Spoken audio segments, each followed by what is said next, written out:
The soundstage catwalk he swore was dark. The calendar square arrived at 6:08 p.m., neat as a clap slate. Studio Gala, stage 7 late. 2 minutes later, Armin texted, "Don't wait up. Lighting crew wants me to peek at a rigging issue after speeches. Proud of me." Read he spends the heart when the rest of the sentence is negotiating with itself. I turned the stew to the kind of simmer that calls itself maturity and looked out at the backlot from our balcony. The soundstages sat like enormous punctuation marks, all corrugated certainty and secret weather. The square on my phone pulsed once and then behaved. I rinsed an already clean spoon because sometimes unnecessary is the only honest verb available.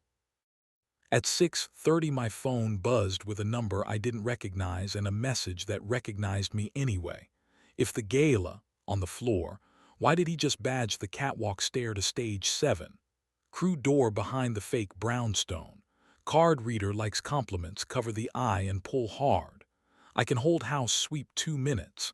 Signed with a single letter, M, as if the alphabet had leaned on a sandbag and promised not to fall. Marlowe runs nights at the studio the way a good drummer runs time, by never being the story.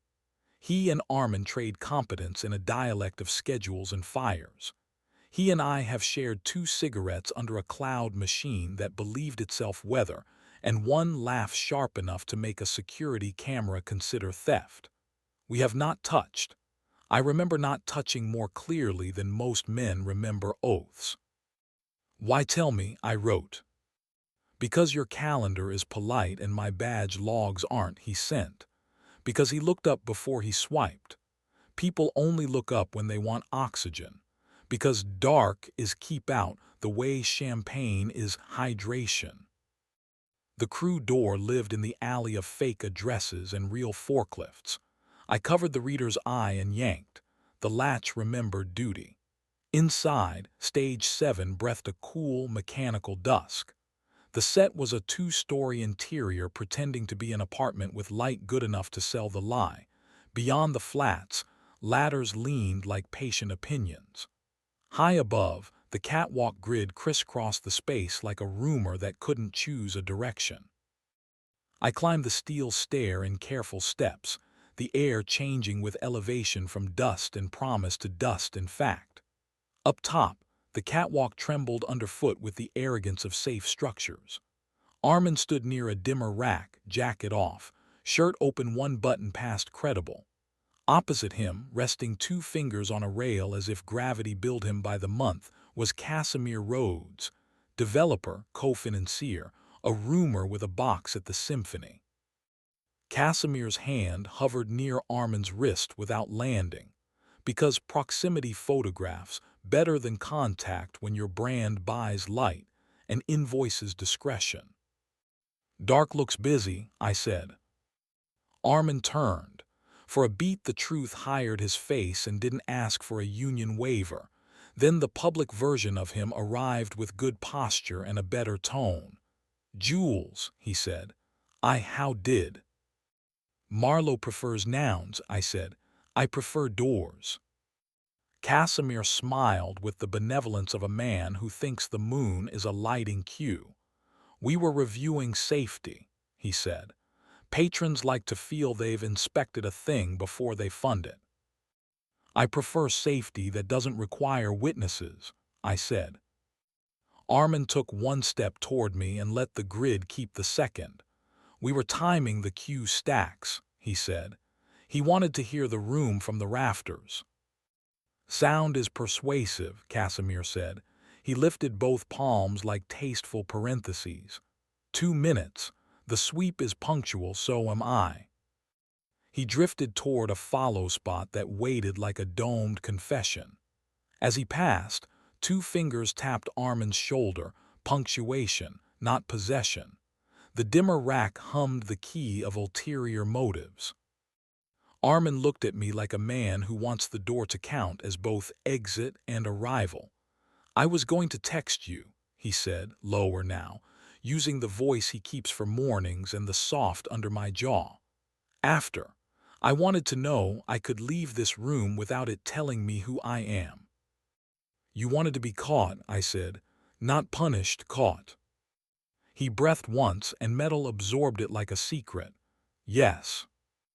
There is a height at which grammar retires. I crossed the catwalk and put my mouth on his because steel deserves honesty occasionally. He kissed back with the relief of someone who has been paying interest on restraint. He tasted like gala bourbon and stage dust. My thumb found the hinge of his jaw and pressed. He made the small, involuntary sound I keep receipts for. His palm slid under my shirt and settled flat between my shoulder blades like a promise that refuses notarization. We didn't undress. The grid charges extra and cameras learn quickly. He broke the kiss first because he knows the exact second heat applies for narrative. He rested his forehead against mine. Below us, a scissor lift cleared its throat as if it appreciated discipline. I didn't kiss him, he said. I wanted to want to. I texted Marlowe. You did, I said. He prefers oxygen to salvage. From the follow spot, Casimir tilted his head with the curiosity of a man who has never fallen and believes that is merit. He didn't approach. The catwalk accepted our weight and practiced discretion. Come home, Armin said. After I thank the man who keeps time, I said.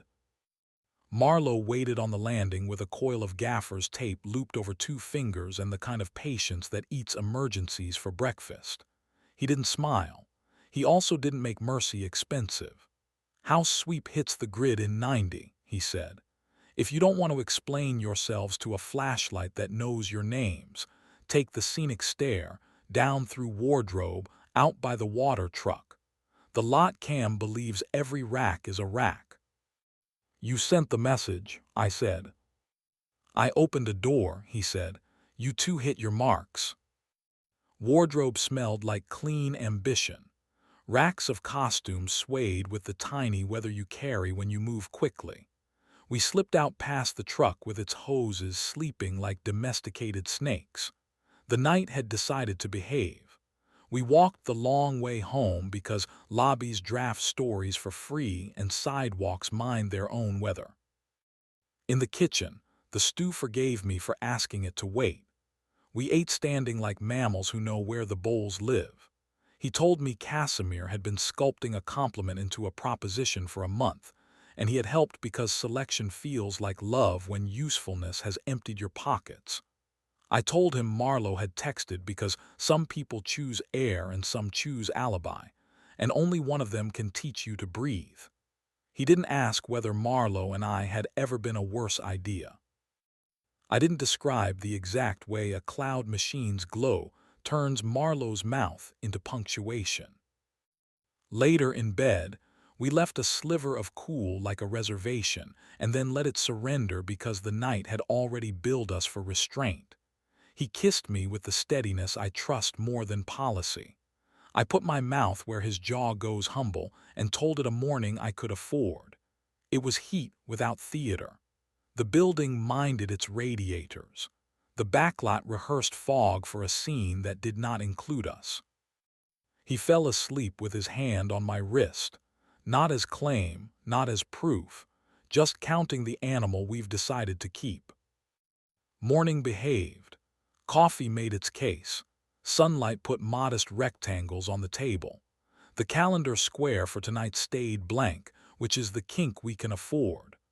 Armin tied a tie over a throat I intend to retire with patience and kissed me like the door already knew our names. He left to explain schedules to people who think time is obedient. At 9:11 a text arrived from a number saved as one letter. No grid cam saw anything but metal. I looped a ballast check for 20. Consider it training. I sent, you're very proud of your training. He replied, I'm proud of your exit. No punctuation correct.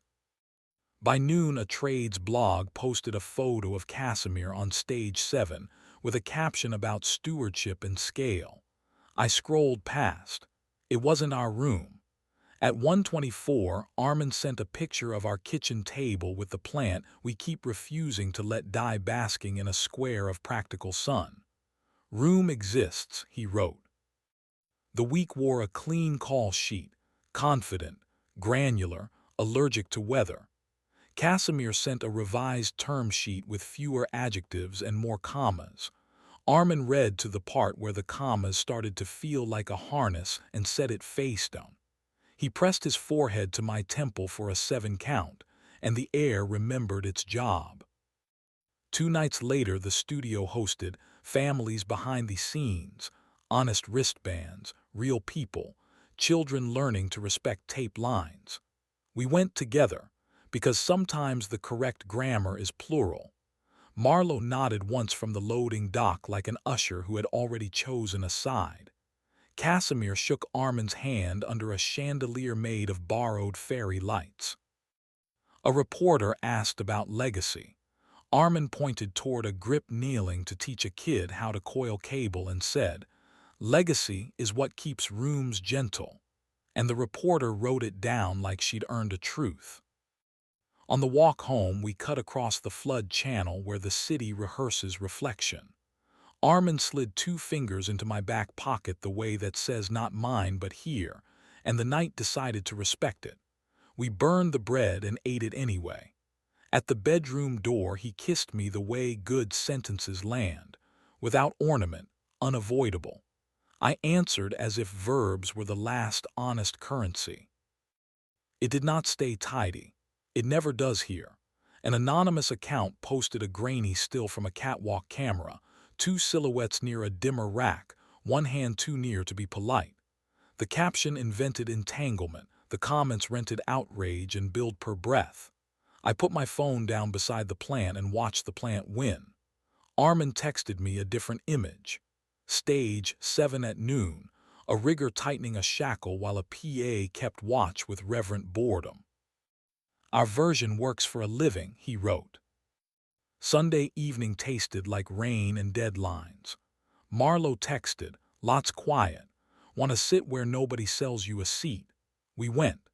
He handed us paper cups of coffee that had forgotten what flavor is and showed us which breakers lie about their health, why you never trust a door that apologizes, and the small cough a ballast makes before it confesses. He didn't flirt with anything, not even the truth. He stood with his hands in his jacket pockets and told us a joke about rich men who think continuity is a metaphor. I liked him better for refusing to be necessary when he didn't need to be.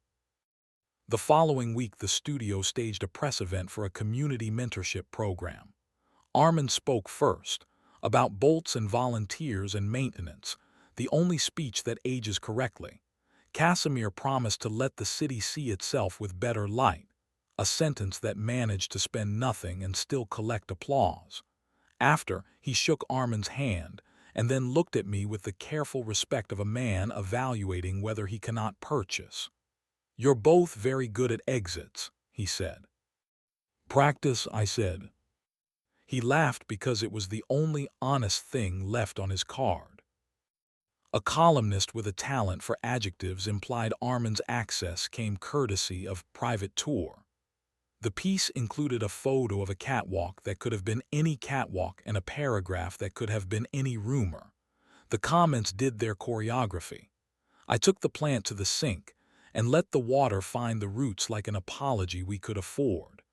That night, we turned our phones face down and cooked like people who still believe heat tells the truth. Rain went loud midweek. On a wet Thursday, Marlowe texted a single word, weather, and we met him by the elephant door where the gutter negotiated with gravity. He showed us which drains flood first, where you stand when lightning auditions, and how to hear the faint stutter that means a dimmer rack is considering betrayal. He didn't ask about the photo. We didn't say his name out loud. 3 people wide under a corrugated breath, we let the storm remove adjectives we didn't need. Life stayed unpurchasable. Casimir kept sending commas that wanted homes. Armin kept returning them with better ones. The plant kept inventing a shade of green that made vanity look domestic. We kept our calendar squares blank on purpose because blanks are the only promises rooms respect. Sometimes, past midnight, we walk the outside of stage 7. Through the seam around the elephant door, you can't see the grid, only the flat pretending to be a kitchen and a couch that works for a living. That's as it should be. We circle the block without letting the building perform at us. He takes my wrist like a man reteaching himself the grammar of doors. I think about the catwalk and the 2 minutes that were enough, about how some rooms try to own you and others teach you to leave correctly. Sometimes I think about Casimir paused in the follow spot glow like a man who wants to buy air and discovering it doesn't invoice. Sometimes I think about Marlowe's line, "I opened a door," and how it's the only biography I want for this version of us. Tonight's square is empty. We're leaving it that way. Let the studio keep its speeches and the city its applause. We have the scenic stare, a plant we refuse to let die, and the quiet grammar of a decision that knows where it belongs. Not in the rumor, not in the photo, but in the mouth that learned to say come home and mean it. If we get caught again, let it be by each other. The rest of the world can rehearse light. We'll be in the room that doesn't need it, counting breaths until they sound like the soft thrum of a safe ballast, and calling that enough.